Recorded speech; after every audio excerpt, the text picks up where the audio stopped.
Hey there, this little guy behind me is a 1978 Ford Industrial 192 cubic inch 4-cylinder power unit. And if you've been following along, this Doodlebug here behind me, it came with that. So I'm kind of in the middle of working on the transmission on this thing, and unfortunately the US Postal Service is very far behind on shipping, so I'm just waiting and waiting and waiting for parts for this guy here. So I thought eventually I'm going to need some parts off this spare engine that came with it, and I better get it running first to see what kind of shape it's in before I start stripping off the necessities. I haven't yet figured out what this power unit exactly came off of. It's, I thought maybe like a chipper or a sprayer or something like that. But putting it into online search, I can't really find anything. So if something red like this with a power unit and a 4 belt shiv off the crank makes any sense to you, let me know. I'm gonna begin here by just pulling the plugs out and sticking a bore scope in it, because I think the listing said that this thing ran, but I don't know how long ago that was. So we'll just do a check before we crank it up. Number 1 spark plug looks good. And number 2 looks a little dark. Number 3 is pretty dark as well. Same way on number 4. They might have had this guy running a little rich. Alright, we'll start looking in cylinder 1 here.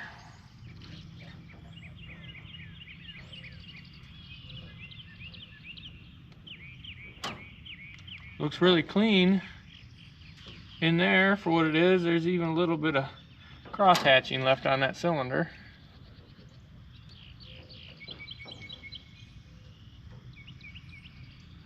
Same guy here, just a little bit of rust pitting, but nothing bad. Looks pretty clean, not wet.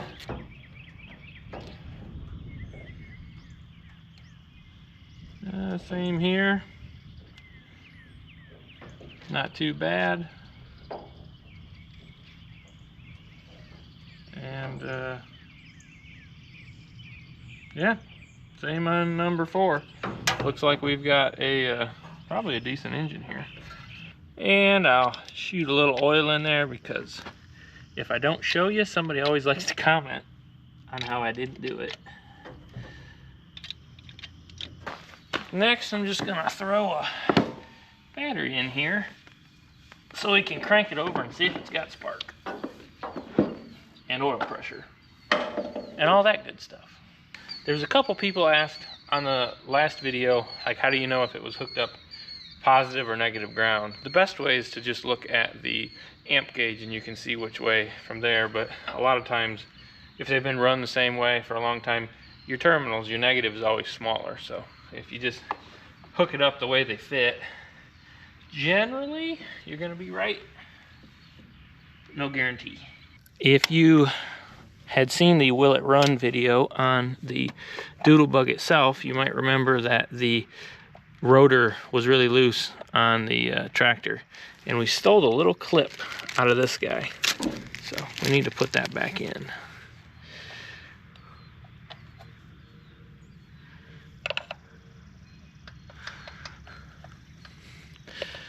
That's better.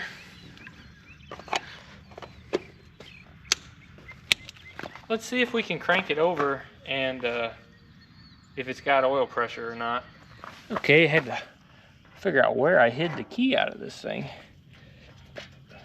Don't know if we need that to crank it anyways, but we'll need that for spark. So yeah, let's crank it. Maybe.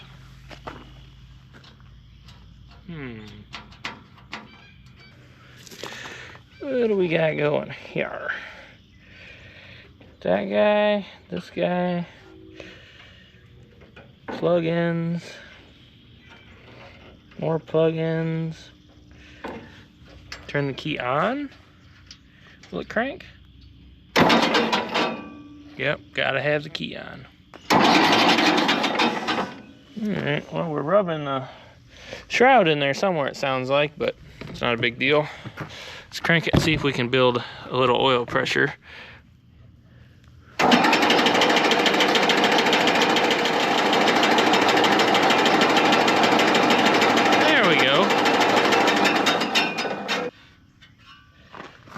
the blades are hitting at the top of the shroud here.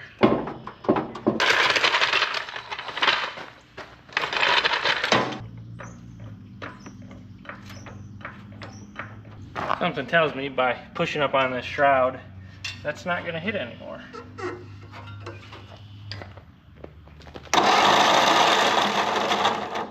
And it doesn't. All right, let's check for spark. Grab us a spark plug wire. Hook up to our tester. And I do notice that they have the ballast resistor bypassed here, so I'm guessing that's no good anymore.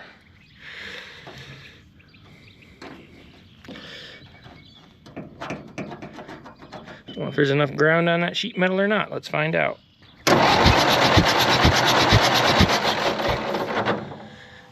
Maybe not.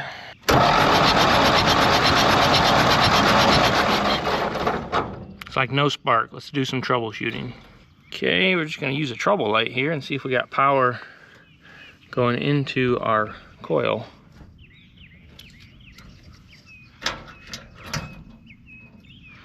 Yep, got power in, got power out, so it's a good chance that our points need cleaned.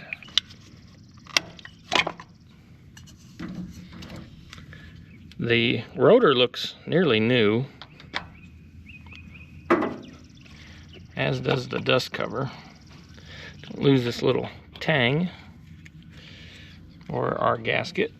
And let me roll the engine over by hand until we have the little cam lobe at the top of our breaker points arm. Points definitely look oxidized. They don't look too, yeah, they don't really look burned out or anything, just a little oxidation.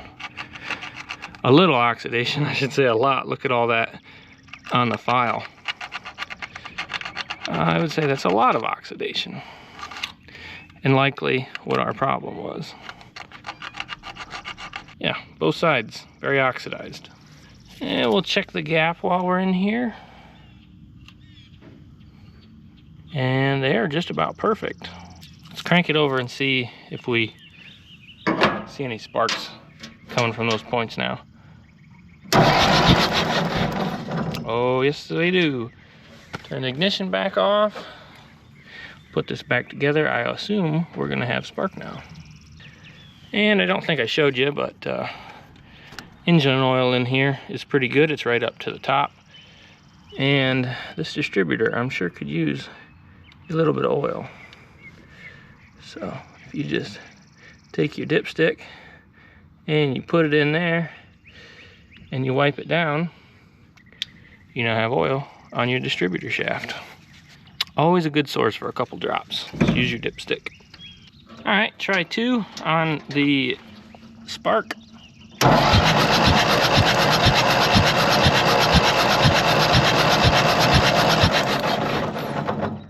Hopefully you can see a couple of those.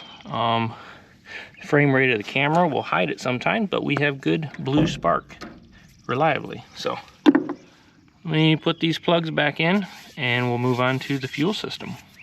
So looking at the fuel system on this guy, the top hood is actually the fuel tank. And then of course, we've got a muffler right there too. But I want to use this hood tank to fuel that unit right there, because that big front fuel tank is, the bottom's messed up on it, and there was an auxiliary tank that somebody put on the back, and the previous owner that I bought it from appears to have removed that tank. So I don't have a hood tank on that one. This one has a hood tank that should bolt right on. So that is one of the items that I want to get off of here. Inside the tank looks really good. See if you can see in there. There you go. It looks really good inside of there. Fuel line comes down right here, comes over and goes to a sediment bowl right here. Somebody has stolen that off at some point, so I am hoping that this fitting right here will screw into where that is, and I can just tee the line right in for now. So see how that works. Get the fuel line off first.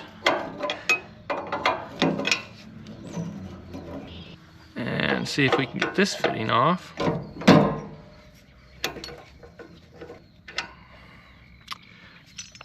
It's a similar thread, but it's not the same thread. But maybe it'll catch. This is a brass piece here, so I'm thinking I might be able to thread it in without it causing any damage to the carburetor and without leaking too bad.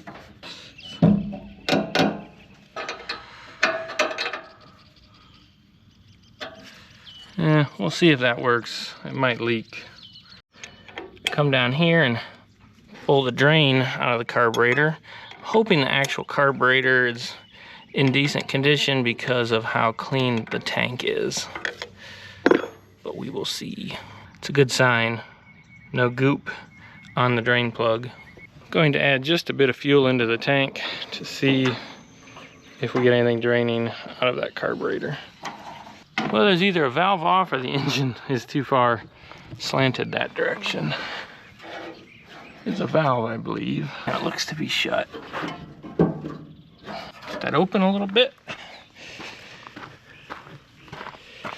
And we have fuel out the bottom, and we also have fuel leaking out of that fitting. So let's redo both of those items.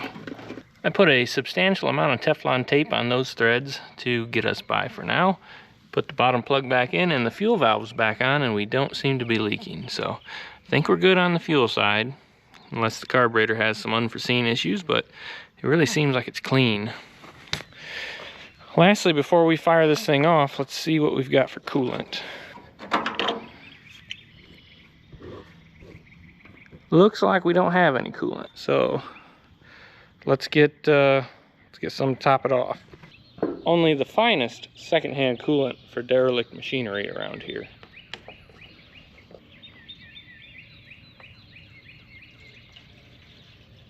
Well, that was no good. It seems that it has no coolant in it. Whoever stored this last completely drained it. So everything I put in there was running right back out. So I'm just gonna fill that up with water instead of wasting any more antifreeze, because if it's already drained down, I can just drain it down again.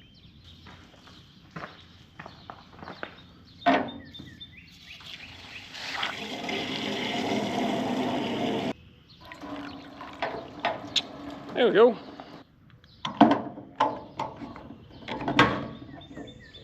All right, we have spark, we have oil pressure, we have water in the water jacket, we've got fuel in the tank, we've got fuel to the carburetor, we have, I think, everything for this to start. The one big if is that carburetor right there now, and I don't think we had any stuck valves in this. I think it was put away pretty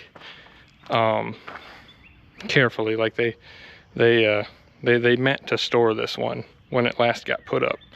So let's set you up and we'll hit that starter button, see if it cranks up. I think it's gonna crank up and just purr.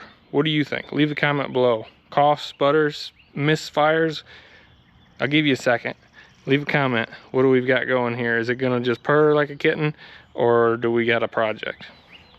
Fingers crossed that it purrs and no blow by. All right, I've got a throttle up here, but it doesn't really seem to work real good. It appears to be idling where it currently is.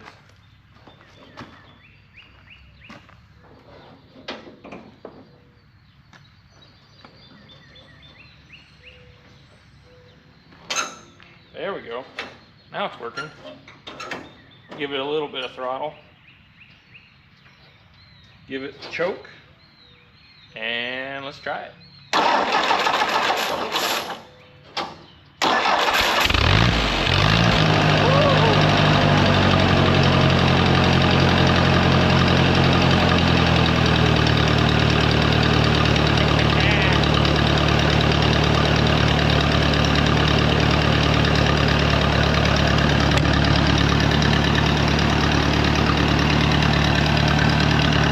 Well, you can't ask for much better than that. hardly any smoke. What little smoke you saw was probably from the oil in the cylinders there. Listen to that thing just purring.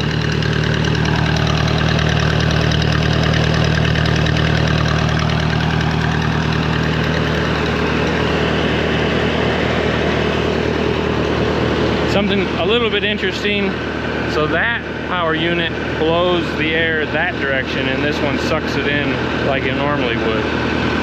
I'm not sure if you can just reverse the fan blade or not. I wouldn't think so. You'd think you'd have to have a whole different fan to get that to change directions.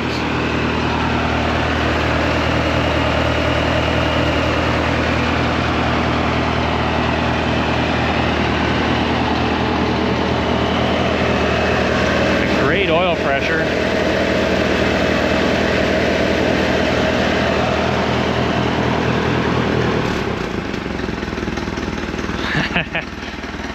Oh man, listen to that thing idle. Perfect.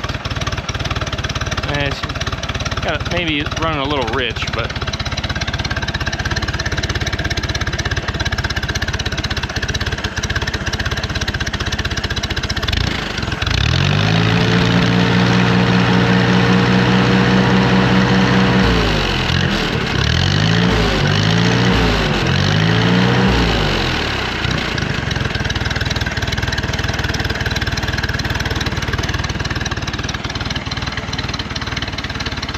not bad. Let it run a little bit and see if it comes up to temperature. I'd like to maybe reuse these gauges, so if they work, that would be all the better.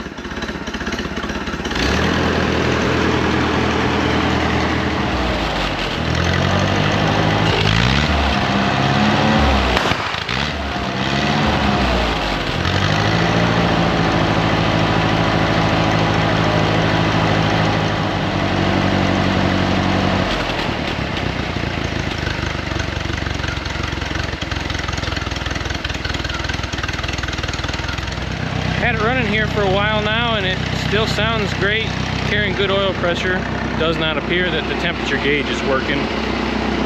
It should have came up by now, I would think, but we're warming up and it's still holding excellent oil pressure. Curious if we've got any blow by. No, none to speak of whatsoever, so that's awesome.